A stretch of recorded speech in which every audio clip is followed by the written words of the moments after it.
নমস্কার বন্ধুগণ, আমার চ্যানেলে আপনাদেরকে স্বাগত জানাই। আজ আপনারা শুনবেন ডক্টর গৌরীদের লেখা প্রেত পুরী।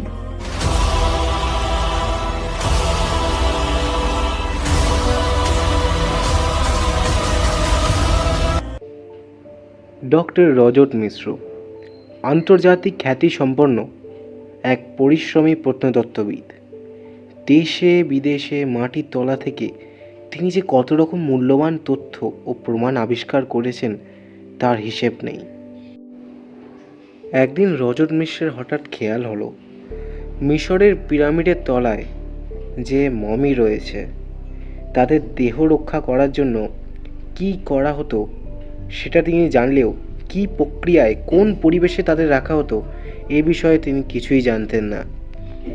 এসব রাজাদের বিশাল ধনসম্পত্তিও সেখানে রাখা আছে, এইসব তার কোনো দিনও নিজের চোখে দেখা হয়নি। সুতরাং ভাবা মাত্র কাজ, মিশরের সরকারের কাছে তিনি চিঠি পাঠালেন।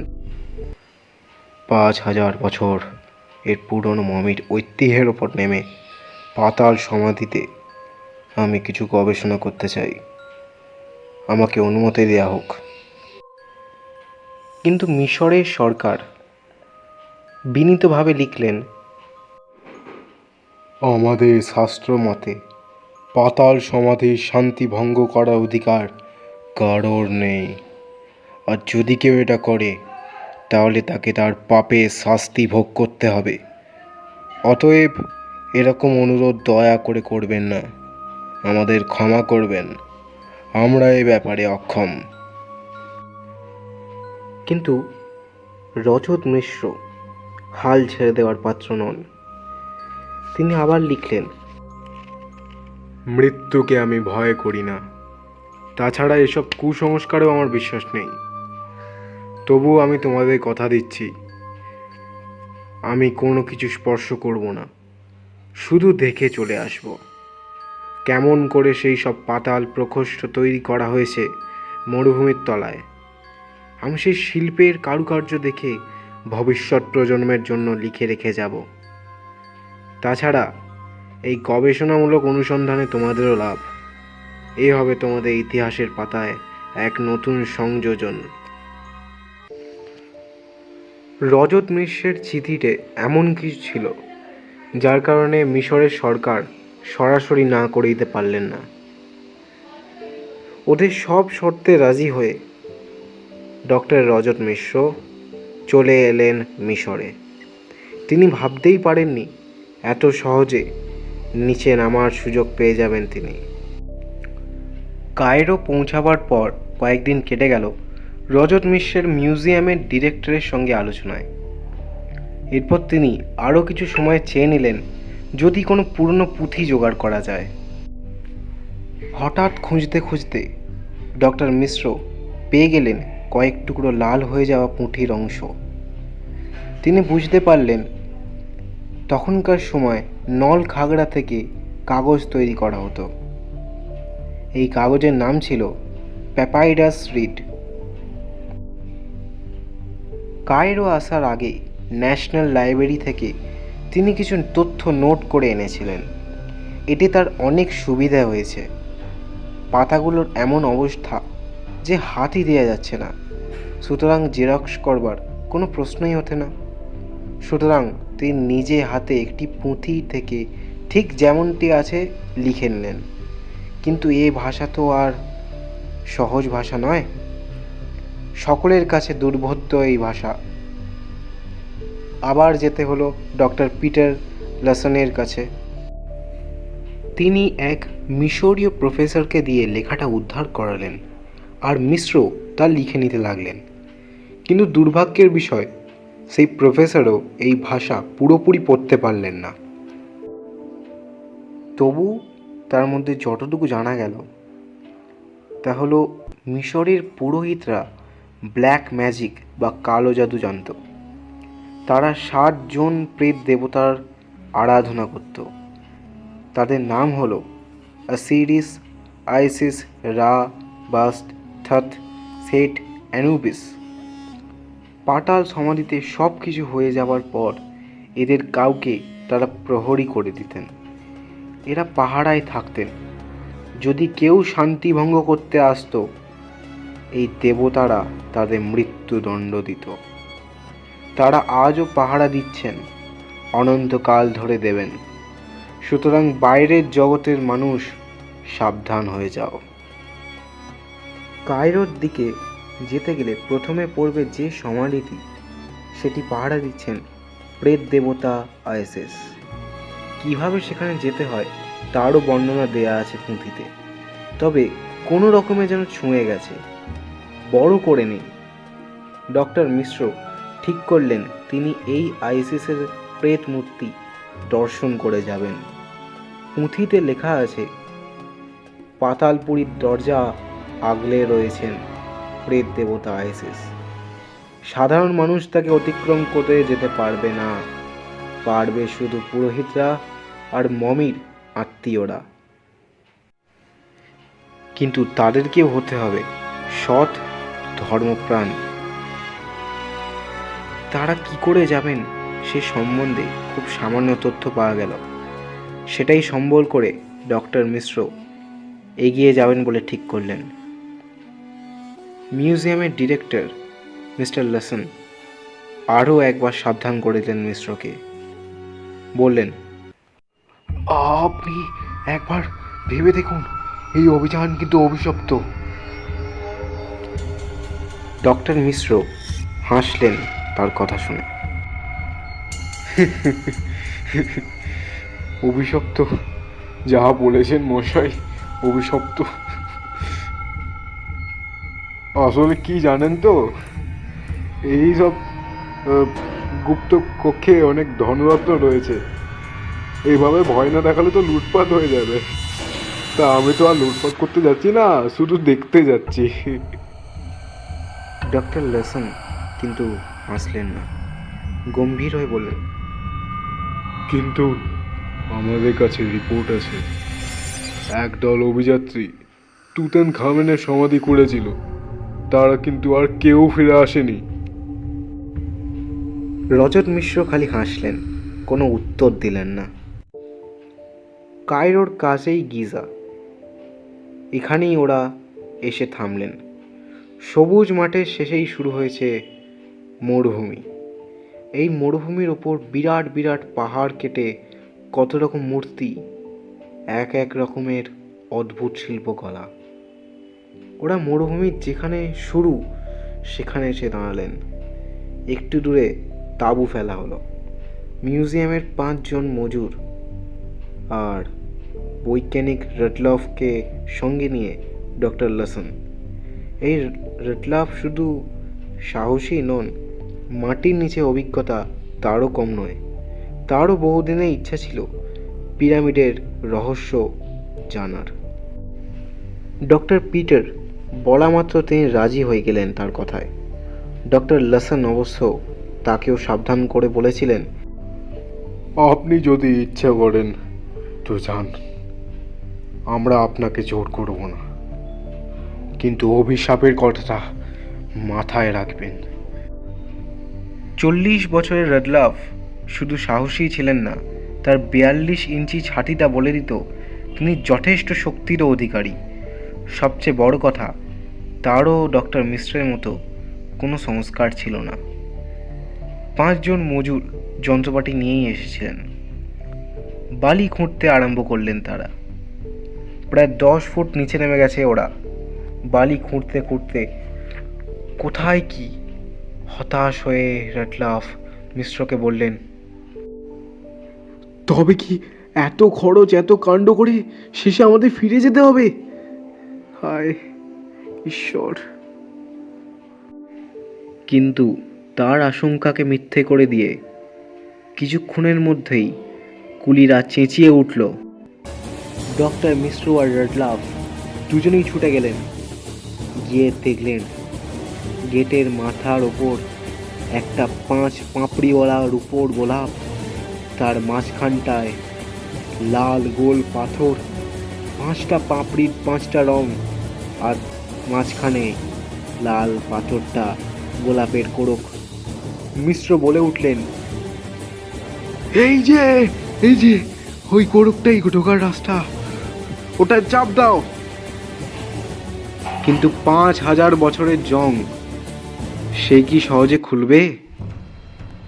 সকলে প্রাণপণ শক্তিতে চেপে ধরল, কিন্তু কিচ্ছু করতে পারল না। মজুররা হতাশ হয়ে ফিরে যাচ্ছিল। মিশ্র ওদেরকে ডাকলেন, তোমাদের জিনিসগুলো একবার দেখাও তো দেখিনি।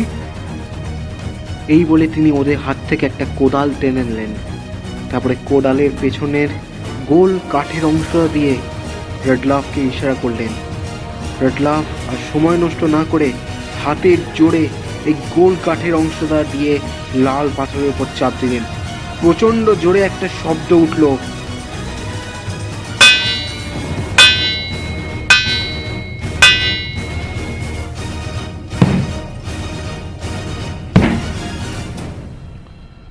এতদিনের বন্ধ দরজায় পড়াতে পড়াতে জং ধীরে ধীরে খুলে যেতে লাগলো, প্রচণ্ড শব্দ করে।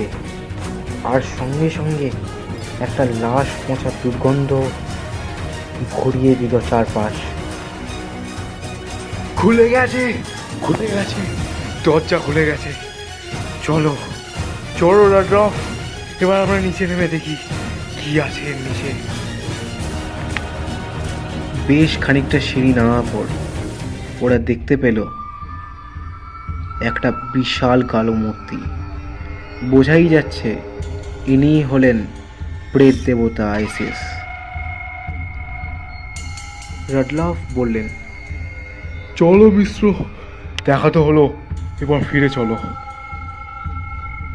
মিশ্র সেই অন্ধকারে টর্চ জেলে মূর্তিটাকে ভালো করে লক্ষ্য করছিলেন।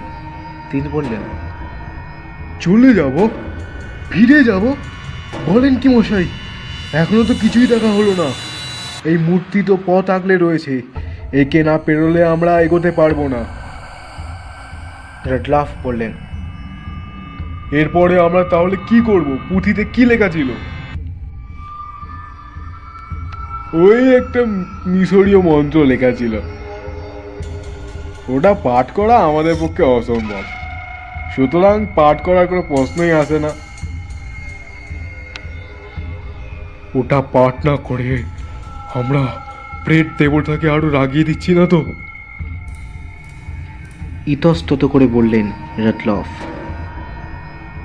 আমার মনে হচ্ছে আমরা কিন্তু সীমা লঙ্ঘন করে যাচ্ছি, এরপর আবার যা ঠিক হবে না। ফিরে যাই চলো। থামুন তো মশাই, আপনাকে দেখে মনে হয়েছিল খুব সাহসী মানুষ। আপনিও যে ওদের মতন ভীতু কুসংস্কারী হবেন সেটা বুঝতে পারিনি। আমি আপনাকে অনুমতি দিচ্ছি, আপনি ফিরে যান। আজ এর শেষ না দেখে আমি ছাড়ছি না। রেডলাফ দুঃখিত হয়ে বললেন, আরে বাবা, মুশকিলটা তো এখানেই। আপনাকে এই বিপদের মধ্যে একা ফেলে আমার পক্ষে যাওয়া অসম্ভব। তাছাড়া মিস্টার লেনসনকেই আমি কি বলবো? ডক্টর মিশ্র এই সকল কথায় কোনো কান না দিয়ে বললেন, লেখা ছিল যে কি হয়েছে না? হ্যাঁ, ওই মন্ত্র পাঠের পর এই মূর্তির কোথায় বেশ যেন একটা লুকোনো সুইচ আছে, মানে সুইচের মতোই কিছু একটা যন্ত্রাংশ রয়েছে, যেটাকে টিপলে নাকি মূর্তিটা সরে যাবে।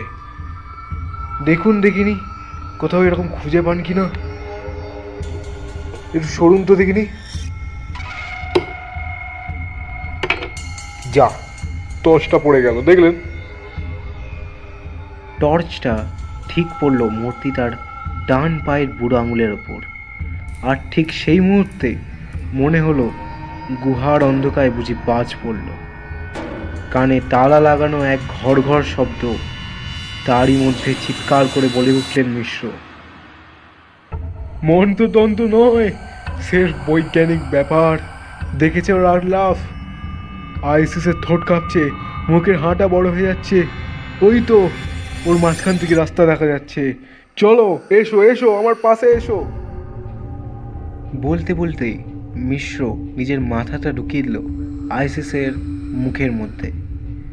রাডলফ তেমনি স্থির হয়ে দাঁড়িয়ে রইলেন। হঠাৎ প্রচণ্ড শব্দে চারিদিক কেঁপে উঠল। রাডলফ লক্ষ্য করলেন সাংঘাতিক এক বিভীষিকাময় দৃশ্য। লক্ষ্য করলেন সাপ যেমন করে ব্যাঙ শিকার করে, গিলে ফেলে, তেমনি মিশ্রের দেহের ওপর নেমে আসতে লাগলো আইসিসের সেই দাঁতের পাটিগুলো। মৃত্যু আসন্ন বুঝতে পেরে এই অবস্থায় চিৎকার করে উঠলেন মিশ্র, পালাও রাডলফ, পালাও, অন্তত একজন বাঁচুক।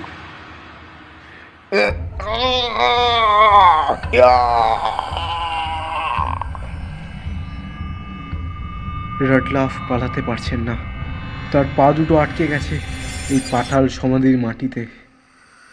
ডক্টর মিশ্রের শরীরটা দুমড়ে মুচড়ে ওঠানামা করছে আইসিসের দাঁতের ফাঁকে ফাঁকে। এখনো শোনা যাচ্ছে মিশরের কাতর আর্তনাদ। এক সময় থেমে গেল। রাডলফ পড়ি কি মরি করে ছুটতে লাগলেন সেই গুপ্ত কুঠুরির বাইরের দিকে। তখনও ভোর হয়নি। রাডলফ দেখলেন তিনি শুয়ে আছেন তাঁবুর সামনে। তখনও মজুররা ঘুম থেকে ওঠেনি। আস্তে আস্তে রাডলফের সব মনে পড়ে গেল। তিনি ধীরে ধীরে উঠে এগিয়ে দেখলেন সেই খোঁড়া গর্তের দিকে। কিন্তু কোথায় কি সেই বিশাল গর্তটা? বুঝে গেল কি করে? কে বোঝালো?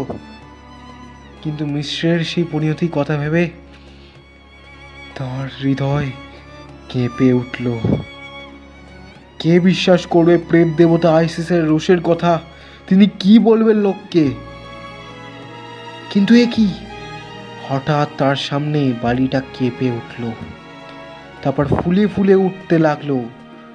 উনুনে দুধ ওঠলানোর মতো টকবক করে ফুটছে বালি। রাডলফ হতভম্বের মতো দাঁড়িয়ে দেখলেন বালির মধ্যে থেকে একটু একটু করে বেরিয়ে আসছে একটা দলা পাকানো মাংসপিণ্ড। চিনতে অসুবিধে হলো না রাডলফের। এ অন্য কিছু নয়, মিশ্রের ছিবড়ে হয়ে যাওয়া দেহটা। পাতাল সমাধির ক্ষেত্রে অনাহুত বাহিরের লোকের মৃতদেহ থাকার অধিকার নেই। মৃতদেহ বেরিয়ে আসার পর আস্তে আস্তে ধুলো হয়ে মিলিয়ে যেতে লাগলো। আইসিস তার কাজের কোনো প্রমাণ রাখলেন না।